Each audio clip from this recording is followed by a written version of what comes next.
ഞാൻ ഇന്ന് പോകുന്നത് ബാർസലോണയിലെ മൊഞ്ചുക് നാഷണൽ പാലസിലേക്കാണ് കേട്ടോ. പാലസ് എന്ന് കേട്ടപ്പോൾ നിങ്ങളൊരു രാജകൊട്ടാരമല്ല പ്രതീക്ഷിച്ചത്. ഇതാണ് നാഷണൽ പാലസ്.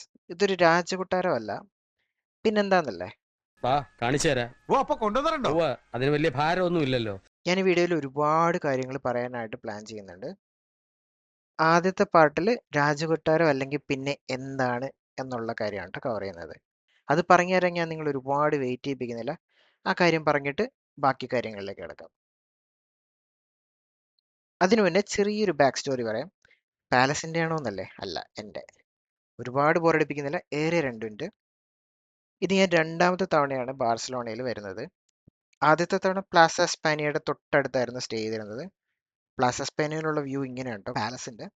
ഇവിടെ വരണം എന്നുള്ളത് വലിയൊരു ആഗ്രഹമായിരുന്നു, പക്ഷെ ഇങ്ങോട്ട് വരാൻ പറ്റിയില്ല ആദ്യം വന്നപ്പോൾ.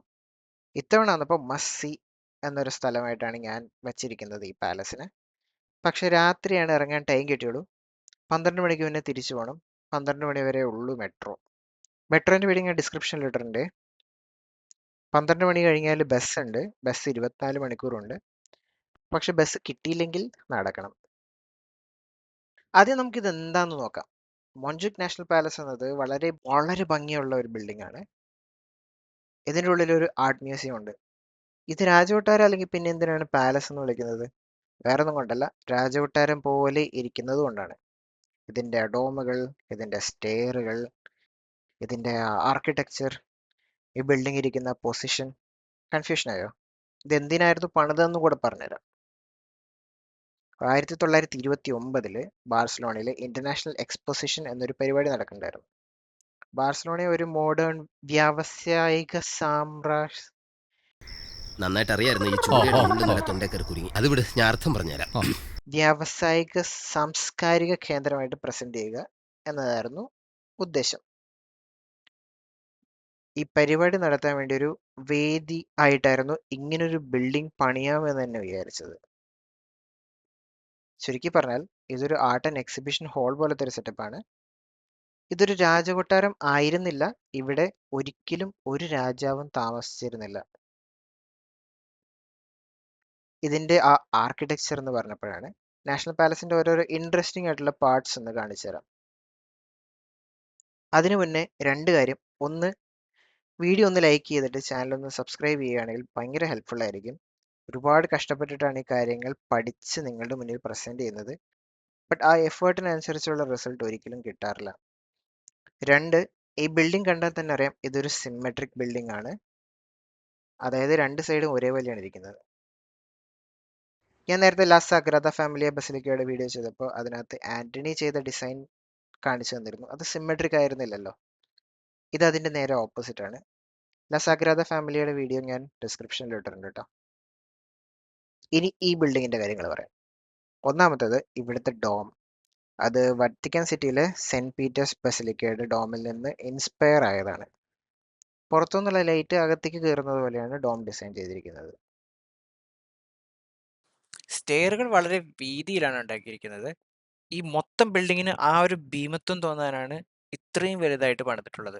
എസ്കലേറ്ററുകളും ഉണ്ട് ട്ടോ ഇതിന്റെ മുകളിലേക്ക് കയറാനും തിരിച്ചിറങ്ങാനും. നല്ല സൗണ്ട് ഉണ്ട് എസ്കലേറ്റർ. ഇവിടെ ഇങ്ങനെ ഓപ്പൺ ആയിട്ട് ഇരിക്കുന്നത് കൊണ്ട് മഴയും മറ്റും കൊള്ളുന്നതും ഉണ്ടാവും. ഇവിടെ ഒരു ഫൗണ്ടൻ ഉണ്ട്. വേനൽക്കാലത്ത് വെള്ളം സേവ് ചെയ്യാൻ വേണ്ടിയിട്ട് ഇത് നിർത്തി വെക്കാറുണ്ട്. 2 ഫൗണ്ടനുകളാണുള്ളത്. ഒരെണ്ണം ഫൗണ്ടൻ എന്ന് പറയാൻ പറ്റില്ല, വാട്ടർഫോൾ എന്നേ പറയാൻ പറ്റുള്ളൂ. ആദ്യത്തേത് ഇതാണ്. രണ്ടാമത്തേത് ഈ വെള്ളച്ചാട്ടം പോലുള്ളതാണ്. ഇതിന്റെ 2 സൈഡിലുമായിട്ടാണ് പടികളും എസ്കലേറ്ററുകളും ഉള്ളത്. ഇനിയുള്ളതാണ് കാണേണ്ട കാഴ്ച.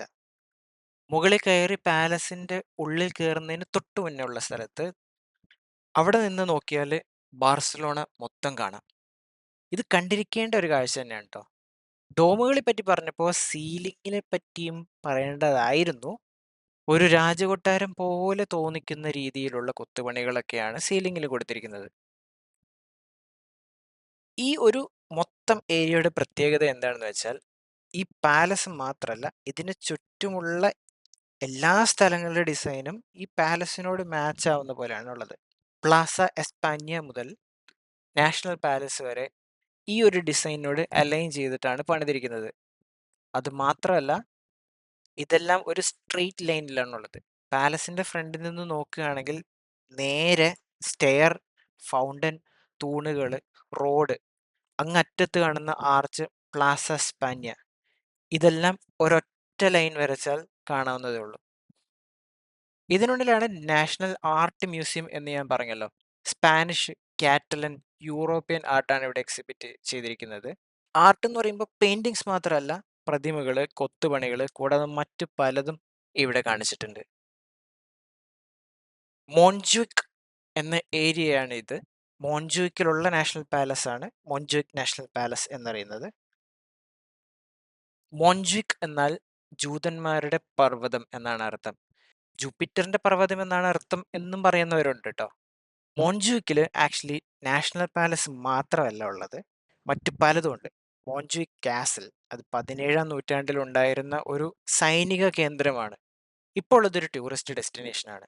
1992 ബാർസലോണ ഒളിമ്പിക്സ് ഇവിടെ വെച്ചാണ് നടന്നത്. ഇവിടെ എന്ന് പറഞ്ഞാൽ നാഷണൽ പാലസിലല്ല, മോൺജുയിക്കിലാണ്. ഒളിമ്പിക്സിന്റെ സൈറ്റ് ഇപ്പോഴും ടൂറിസ്റ്റുകൾക്ക് കാണാൻ പറ്റുമെന്നാണ് ഞാൻ അറിഞ്ഞത്. ഇതിന്റെ മുകളിൽ പാർക്ക്, ഗാർഡൻ, കേബിൾ കാർസ് പോലുള്ള പലതും ഉണ്ട്. അപ്പോൾ വന്നോളൂ എല്ലാവരും. വീഡിയോ ഇഷ്ടമായെങ്കിൽ വീഡിയോ ഒന്ന് ലൈക്ക് ചെയ്തിട്ട് ചാനൽ ഒന്ന് സബ്സ്ക്രൈബ് ചെയ്യണേ.